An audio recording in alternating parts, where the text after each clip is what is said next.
The sun was setting behind the red hills when Farmer Jacob drove his old hover cart into the town market.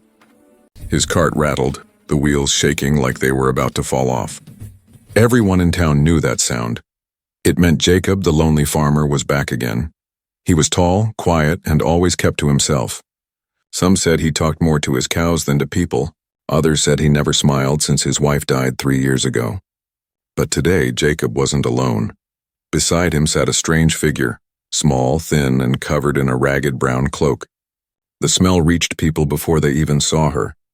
A sharp, rotten scent spread through the air. Old Mrs. Clan covered her nose and shouted, "Good heavens, Jacob, what is that thing?" The crowd turned. Children laughed.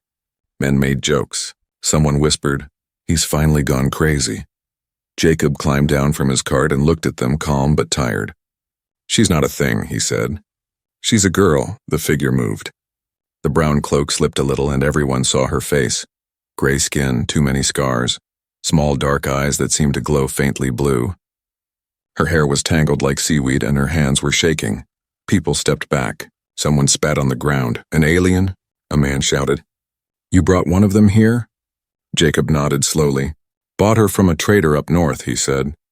"She was locked in a cage. I couldn't just leave her there." Laughter burst out again. The butcher leaned on his counter and said, "You paid for that ugly thing." "What will you do, Jacob, and make her milk the cows?" The others laughed louder. Some threw small bits of trash toward the cart. The alien girl stayed still, her eyes darting around, frightened. Jacob's voice was low but firm. "You all forget too easy. We came from another planet once. Maybe someone called us ugly back then too." For a moment the laughter faded, but it returned soon enough, sharper than before. As Jacob led the cart away, people kept laughing behind him. The sound echoed down the road like cruel music. His farm was 10 miles out of town, quiet and half forgotten. The fences were broken, and the fields were dry from the long summer. He stopped in front of the old barn and helped the girl climb down. She was weak, her steps unsteady. When Jacob tried to help, she flinched away like a scared animal. "It's all right," he said gently. "You're safe here." She didn't answer. Only her large, blue-glowing eyes looked at him for a second, then quickly turned away. Jacob opened the small cabin door. "You can stay in here," he said. "It ain't much, but it's warm." The girl walked inside without a word. The smell of dust and oil filled the air. Jacob gave her a blanket, some bread, and a jug of water. She didn't touch any of it. That night, Jacob sat outside on his porch looking at the stars. The crickets sang in the dry grass. He could still hear the laughter from the market in his mind. "Fools," he muttered to himself. "They laugh because they don't understand." He looked at the small cabin where the alien girl was staying. Through the window a faint blue glow pulsed, soft like the light of a dying candle. Jacob frowned. Maybe it was just the lantern. But then he realized he hadn't given her one. He stood up and walked closer. The ground felt strange under his boots, warm like something alive was moving beneath the soil. He reached the door and knocked softly. "You all right in there?" he asked. No answer. He pushed the door open. The air inside was colder than outside. The girl sat on the floor, her hands folded together, her eyes closed. Around her, strange symbols glowed on the wooden walls, thin, curved lines that shimmered like fireflies. Jacob froze. "What in heaven's name?" Her eyes opened. The blue light in them brightened, filling the room. For a moment, Jacob couldn't breathe. Then, just as suddenly, the light vanished. The room was dark again. The girl looked at him, frightened, and whispered her first words. "Don't be scared," she said softly, her voice shaking. "It only happens when I dream." Jacob stared at her. "When you dream?" She nodded slowly. "I can't stop it." He didn't understand, but he could see her trembling. So he just sighed and said, "All right, girl, rest easy. No one will hurt you here." She blinked, then looked down at her hands, small, scarred, and glowing faintly again. Jacob walked back to his porch, trying to calm his heart. The night was quiet now, but the ground under his feet still felt warm. He sat down and stared at the sky again. A shooting star crossed above, leaving a thin blue trail behind it. He thought of his wife, of all the years alone, and of the laughter of the people who called him crazy. Maybe they were right. Maybe he was crazy, but somewhere deep inside a strange feeling began to grow, not fear, not regret. Something else. Hope. And far across the fields from the girl's small cabin, the blue light flickered again, stronger this time, as if answering his heart. The next morning, the farm was wrapped in a strange calm. The air smelled of rain, though the sky was clear. Jacob woke early, as always, but something felt different. The birds were singing louder. The soil, usually dry and cracked, looked soft and dark, like it had been watered during the night. He rubbed his eyes. "That's strange," he whispered. "No rain last night." When he walked toward the barn, he stopped. The broken tractor that hadn't worked for months was standing straight, clean of rust. Its engine looked fixed. Jacob frowned and looked toward the cabin. A small figure was already outside, the alien girl. She moved slowly, her bare feet sinking into the earth. Her gray skin shimmered faintly under the morning light. She bent down and touched the ground. Wherever her fingers brushed, tiny green sprouts appeared, fresh life pushing through the dirt. Jacob stood there, unable to speak. Finally, he said quietly, "So, you are special." She turned her head slightly, her strange blue eyes meeting his for just a moment. Then she looked down again, silent. Jacob sighed. "You don't talk much, do you?" No answer. Only a small tilt of her head. He tried again. "Do you even understand me?" She blinked slowly, then nodded, just once. Jacob smiled faintly. "All right then. I'll take that as a yes." He gave her some breakfast and bread and milk, but she only stared at it. Instead, she walked to the old water trough and dipped her hand in. The water began to glow faintly, then turned perfectly clear like glass. Jacob touched it with his finger. It was cool and fresh, cleaner than any water he'd ever tasted. He looked at her again. "What are you doing to my farm, girl?" She didn't reply. She only raised her head toward the sky, her eyes glowing again for a second, as if listening to something far away. Days passed. Leary, that was the name Jacob finally gave her, stayed quiet, but worked without being asked. She cleaned the barn, fed the animals, and touched the plants with her glowing hands. Wherever she went, life followed. Jacob's farm began to change. The crops grew twice as fast. The dry cornfields turned gold and full. Even the old apple trees that hadn't bloomed in years were suddenly covered in white flowers. People from town started talking again. "Jacob's farm is shining like it's blessed," they said. "Must be that alien witch he brought home," others whispered. "Maybe she's cursed the land to control him." Jacob ignored them, but he could feel their eyes on him when he went into town for supplies. The laughter was gone now and replaced by fear.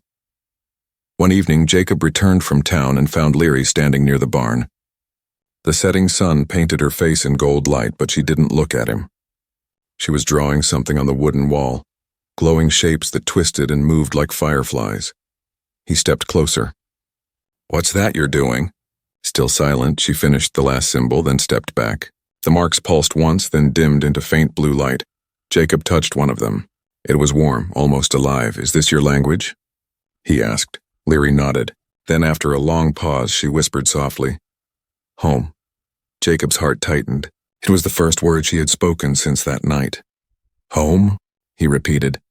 "You mean, you're home?" She nodded again, slower this time. Then a single tear rolled down her gray cheek. Jacob wanted to comfort her, but he didn't know how.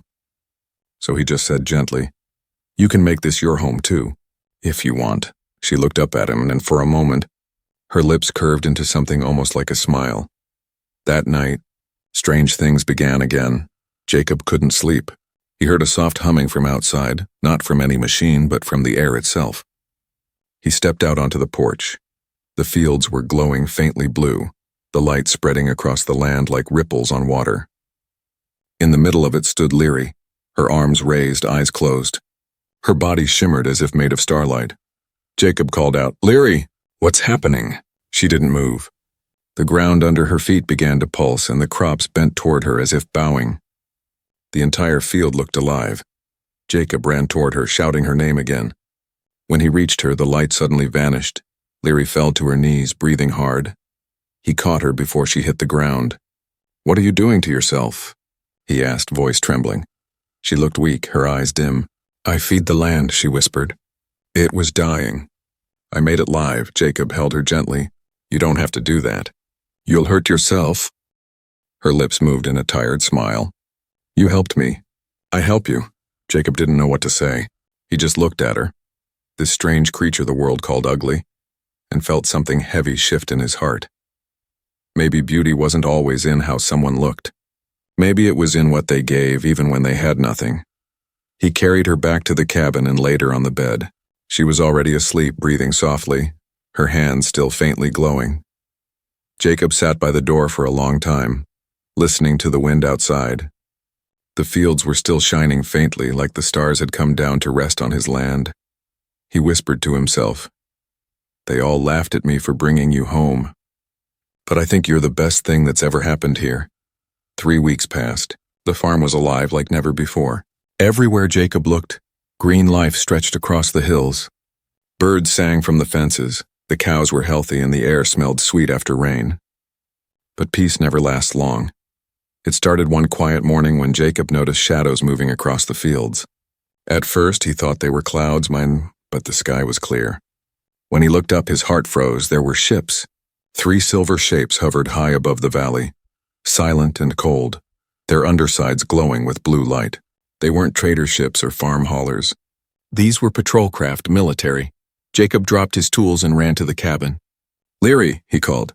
"Stay inside!" The girl stepped out slowly, her face pale. She looked up at the ships and whispered, "They found me." Jacob stared at her. "Who? What are you talking about?" Her eyes glowed faintly, the same color as the ships in the sky. "Humans," she said softly. "They're looking for me." That day the quiet valley changed. The town sent out scouts.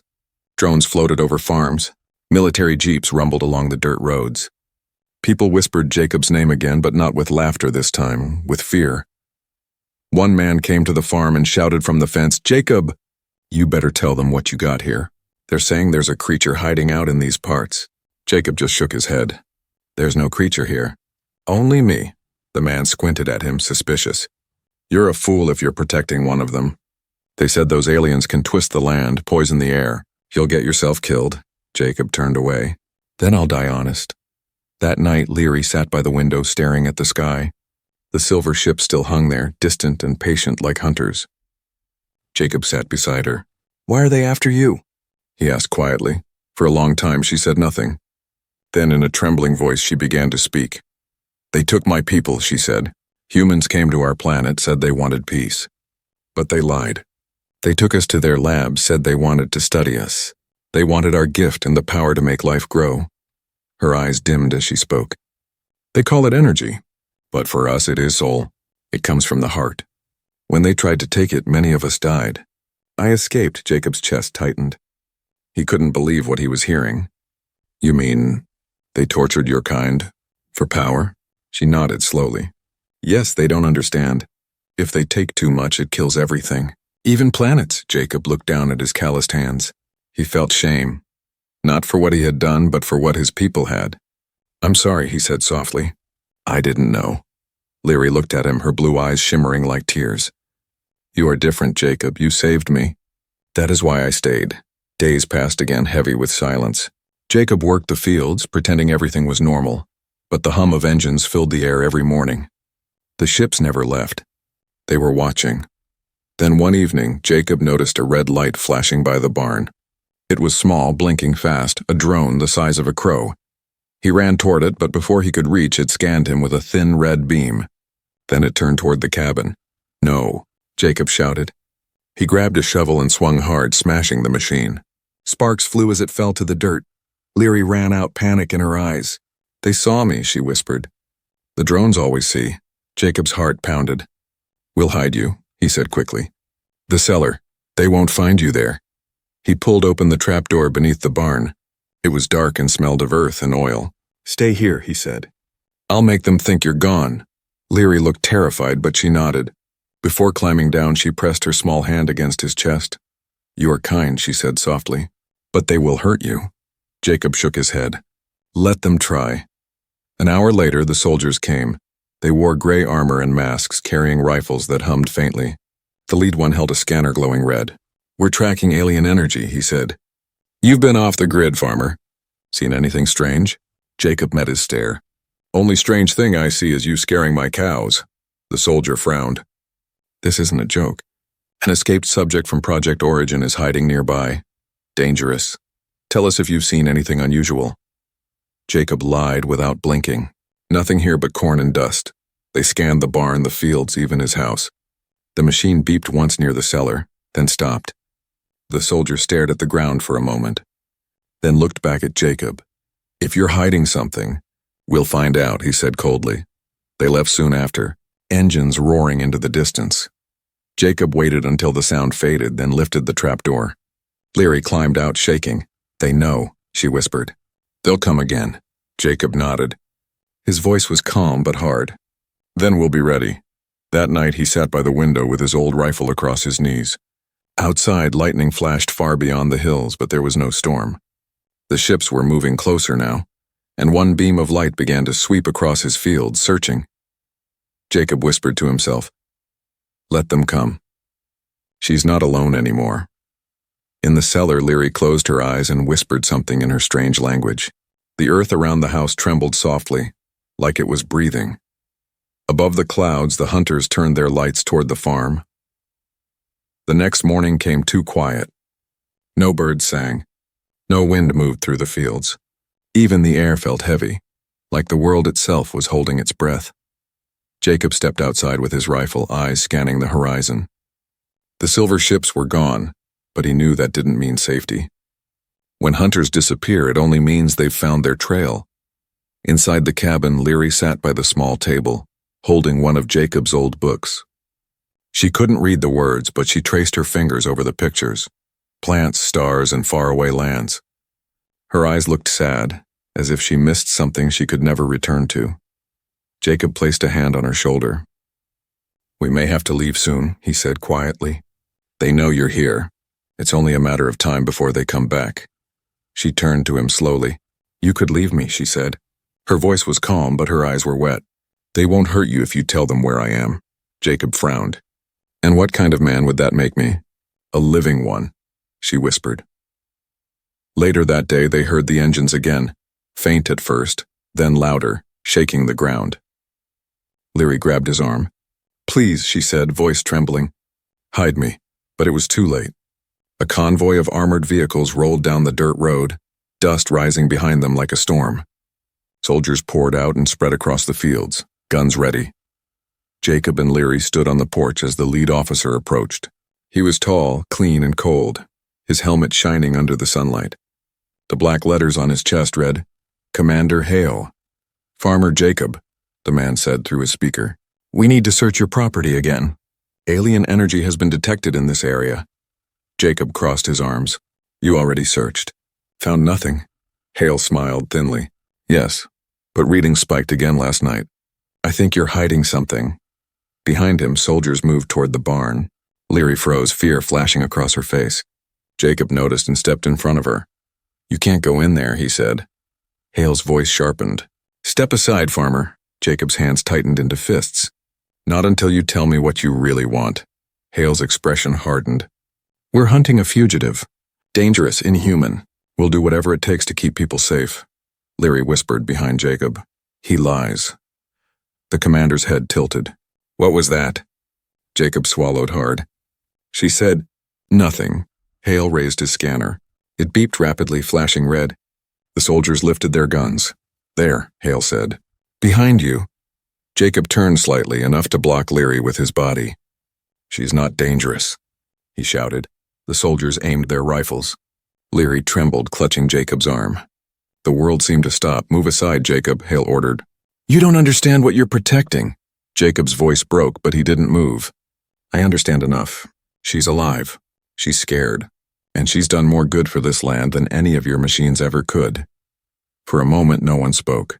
The air hummed with tension. Then Hale gave a small nod. "Take them both." Chaos exploded. Jacob swung his rifle like a club, knocking one soldier down. Another fired. The bullet hit the porch post, splintering wood. Leary screamed, and a burst of blue light flashed from her hands. The shockwave threw the soldiers backward. The ground cracked and the air filled with glowing dust. The fields began to move, vines rising from the soil like living ropes wrapping around metal and guns. Hale staggered back, shouting orders. "Contain her." "Don't let her use the energy." Leary's eyes blazed bright blue. "Stop," she cried. Her voice echoed across the valley. "I don't want to hurt you." But the soldiers kept firing. Jacob threw himself in front of her, shielding her from the shots. One bullet grazed his shoulder, another tore through his hat. He shouted through the pain, "Run, Leary!" "Go." Tears streamed down her face. "No, I won't leave you." She lifted both hands and a wave of light erupted across the land. The soldiers' weapons melted into dust. The engines of their vehicles sparked and died. The sky turned pale blue like dawn at midnight. When the light faded, everyone was on the ground. Smoke curled from the machines. Only Jacob and Leary stood in the silence. Jacob turned to her, breathing hard.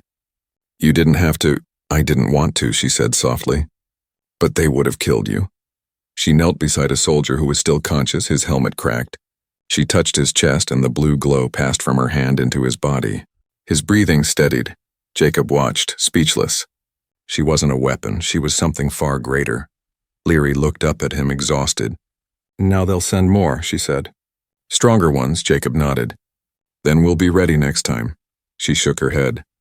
"You don't understand. If they find me again, they'll take me back. And they'll take you too." He stepped closer and gently lifted her chin.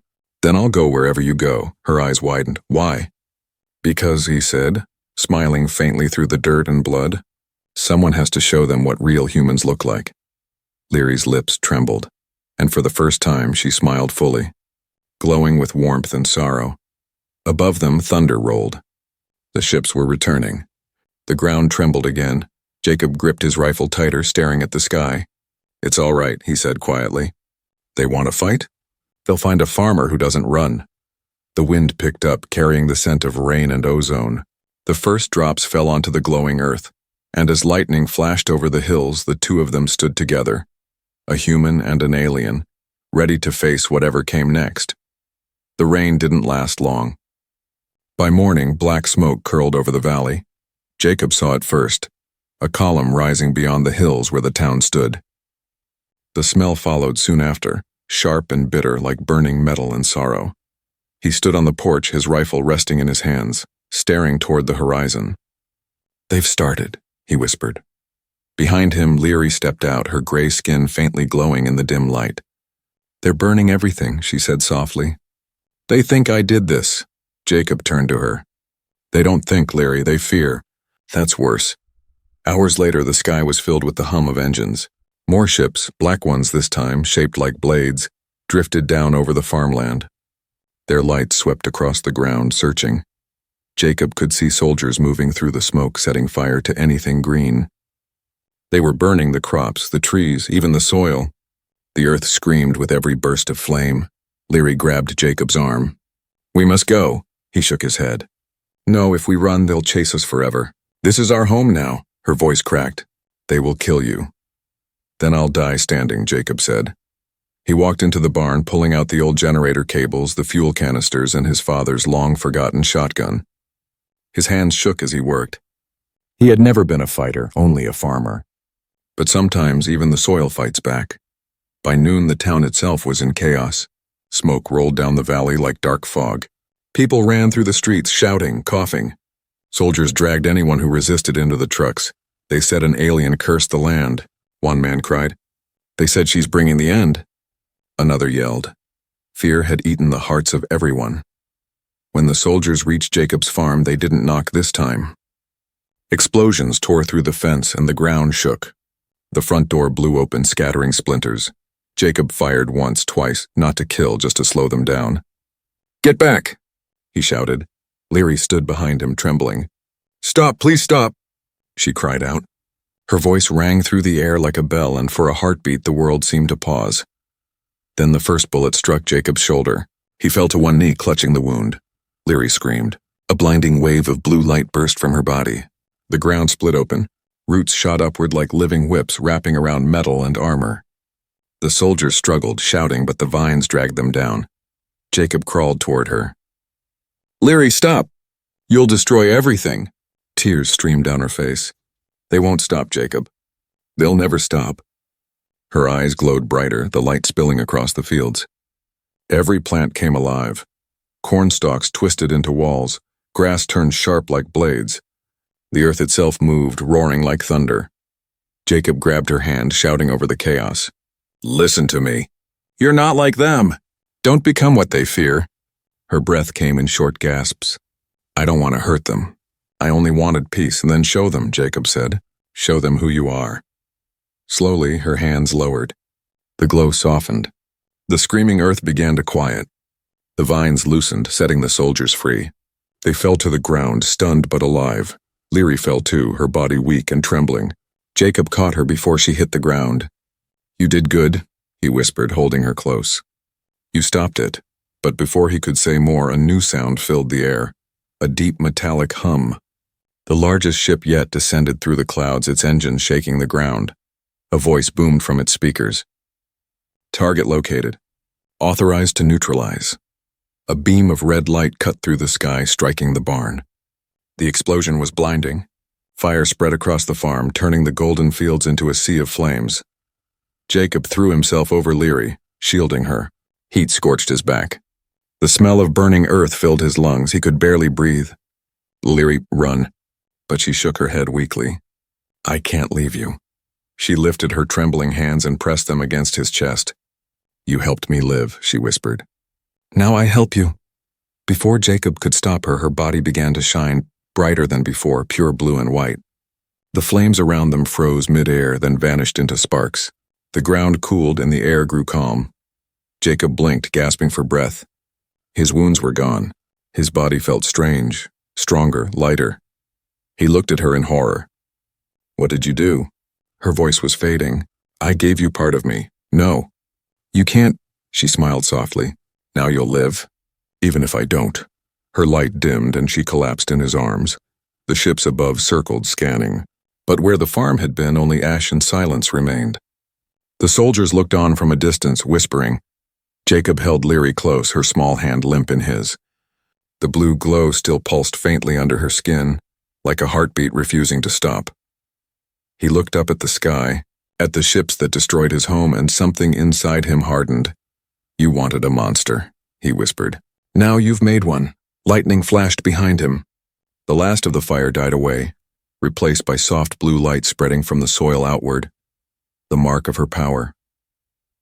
The soldiers stepped back in fear as the earth began to hum again.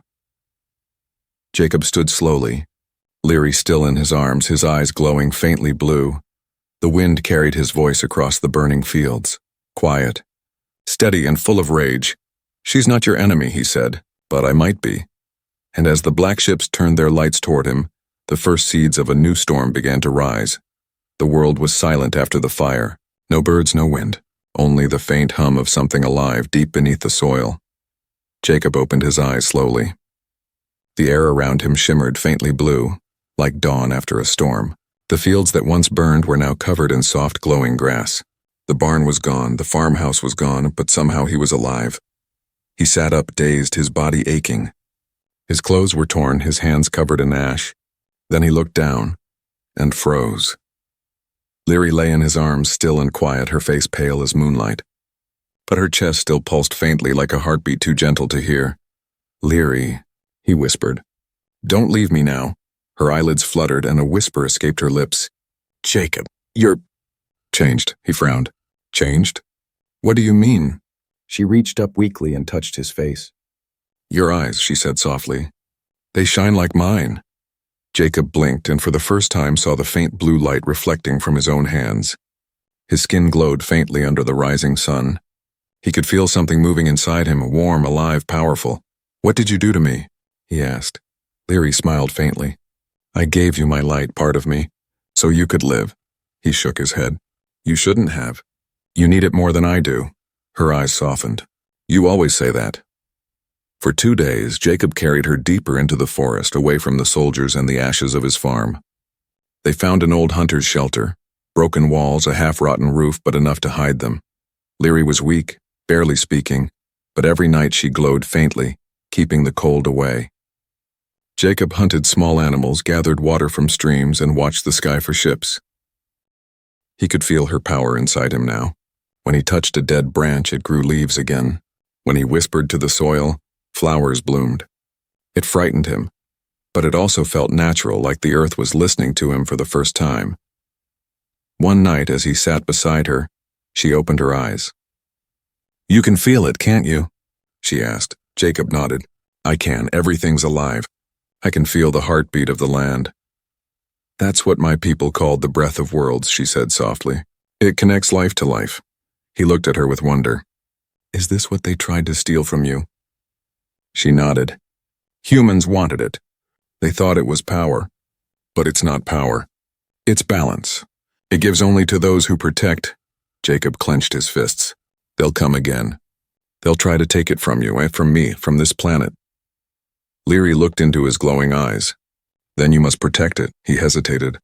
"I'm just a farmer," she smiled weakly. "Not anymore." The next morning, Jacob tested his gift. He walked through the dead forest, touching the trees. Wherever his hands brushed, green spread like fire. The sound of leaves returned. Birds sang again. The air smelled fresh, clean, new. But as beauty returned, so did fear. A group of humans from the nearby town saw the glowing forest and followed the light. They stopped at a distance, staring. "It's him," one whispered. "The alien's man." "He's not human anymore," said another. Jacob stepped forward. "You don't have to be afraid, but fear always listens louder than reason." The men raised their rifles. Before Jacob could speak again, the ground shook, and roots rose between them like walls, separating them. He hadn't meant to do it. It just happened. He sighed and lowered his hands. The vines retreated slowly back into the earth. When he looked up again, the men were gone. He whispered to himself, "Maybe they're right. Maybe I'm not human anymore." That night, Leary grew weaker. Her glow flickered like a dying flame. Jacob sat beside her, holding her hand. "Don't you go fading on me," he said softly. "You promised you'd see the world bloom again." Her voice was faint, barely a breath. "I've done my part, Jacob. You have my light now. You can finish what I started." He shook his head. "No, not without you." She smiled faintly, her eyes full of sadness and love. "You already carry me with you." Jacob leaned closer. "Why me, Leary? Why give your gift to someone like me?" Her eyes met his. "Because you never saw a monster. You saw a person." Tears filled his eyes. "You're not just a person, you're everything good this world forgot." Leary's lips curved into a soft smile. "Then promise me one thing. When they come for you and when they see your power, don't fight with hate. Fight with hope." He held her close. "I promise." By morning, the forest was silent again. Leary was gone, her body no longer flesh and bone, but light. It drifted upward, turning into glowing dust that sank into the soil. Jacob fell to his knees, tears running down his face. The earth beneath him pulsed softly, as if breathing with her spirit. He looked at his hands, still glowing, and whispered, "You're still here." Then he stood, facing the horizon where the ships waited in the distance. The sky shimmered with their metallic glare. Jacob's eyes blazed blue as the wind began to rise. The ground beneath his feet responded to his heartbeat. He was no longer just a farmer. He was something else, something born from both worlds. And as he walked toward the coming storm, the forest followed him, trees bending, flowers blooming, the earth alive with his steps. The new man had risen. Dawn broke over a world reborn and afraid. The sky glowed silver, streaked with thin clouds, and the air hummed like it carried a secret. In the heart of the glowing forest, Jacob stood alone. He had buried his rifle days ago. He no longer needed it. When he breathed, the wind stirred. When he touched the soil, flowers bloomed. The gift Leary left within him had grown, deeper, stronger, almost alive on its own. But so had the danger. Above him, the ships hung like scars in the sky, black, sharp, endless. The same voices that had once laughed at the farmer were now whispering in fear of him. They called him a traitor, a monster, a warning. Jacob didn't care. He had one promise left to keep, to fight with hope. The soldiers came again, hundreds this time, wearing dark armor that glinted under the sun. Their boots crushed the soil that had only just healed. Commander Hale stepped forward, scarred and angry. "You've gone too far, farmer," he said coldly. "You think you can save an alien world? You can't even save your own." Jacob didn't move. His voice was calm. "I'm not saving a world. I'm healing one." Hale raised his weapon. "You're infected with alien matter. We have orders to neutralize you." Jacob's eyes glowed faintly. "I'm infected with mercy. Maybe that's what your world needs." The commander hesitated for just a second, but it was enough. The ground beneath the soldiers shifted. Roots and vines rose, not to attack, but to hold them still. The weapons sparked and fell silent. Jacob walked forward slowly, his voice soft but echoing. I don't want to fight you. I want you to see what she gave me, what she gave us. He opened his hands and light spread across the valley, blue and warm, like the glow of distant stars. The fire-scarred ground turned green again, the air filled with the scent of life, sweet and clean. The soldiers stared, speechless. Even Hale lowered his gun. What is this? He whispered. Her gift, Jacob said. Leary's heart. Then the sky split open. Dozens of alien ships appeared, but these were not the hunters. They were smooth and golden, shaped like petals floating through the clouds. Their lights pulsed in rhythm with the heartbeat of the earth. Jacob felt it before he saw it. The presence of something familiar, something gentle. A voice filled the air, soft as a song. Jacob of Earth, you carry one of our lights. He looked up, tears in his eyes. Leary, the voice answered, warm and kind. Her essence lives within you. Through her we found you. From the golden ships descended figures of light. Tall, graceful, their eyes glowing blue like Leary's. They touched the earth softly, and wherever they stepped, flowers bloomed. The humans fell silent, their anger swallowed by awe. Commander Hale stared, lost for words. What are they? Jacob looked at him. Her people, the ones your kind tried to destroy. The aliens bowed their heads toward Jacob. You kept her promise. You let life return. He nodded slowly. She saved me. I just did what she taught me. But peace never comes without a test. From the sky, the black ships moved again, the military's final fleet massive and cold. They charged their weapons, red beams forming at their cores. Jacob raised his hands, shouting, Don't do this! You'll destroy everything! No one listened. The first beam fired, a streak of death cutting through the clouds. Before it hit, a brilliant wave of blue light erupted from the golden ships. The beam vanished into nothing. The air rippled, silent and still. The aliens' leader looked at Jacob. They fear what they cannot feel. Only love can stop their war. Jacob's chest burned, the deep, powerful ache. He felt her again inside him, whispering, Now, Jacob, let me go. He fell to his knees, clutching his chest. The light inside him grew brighter, rising like a second sun. No, he whispered. You can't leave me again, her voice echoed softly. I never left. But this world needs more than us. It needs balance. Jacob looked at the sky. Then take it. Take everything. Just make it right. He spread his arms and the light burst outward, flowing into the earth, the sky, the stars. The ships froze mid-air, wrapped in a wave of color. The soldiers dropped their weapons as the wind turned warm and sweet. From every seed, flower, and leaf, new life grew. Faster, brighter, unstoppable. The ground itself bloomed. Rivers cleared. Air shimmered. Leary's voice whispered one last time, fading into the breeze. You kept your promise, my farmer.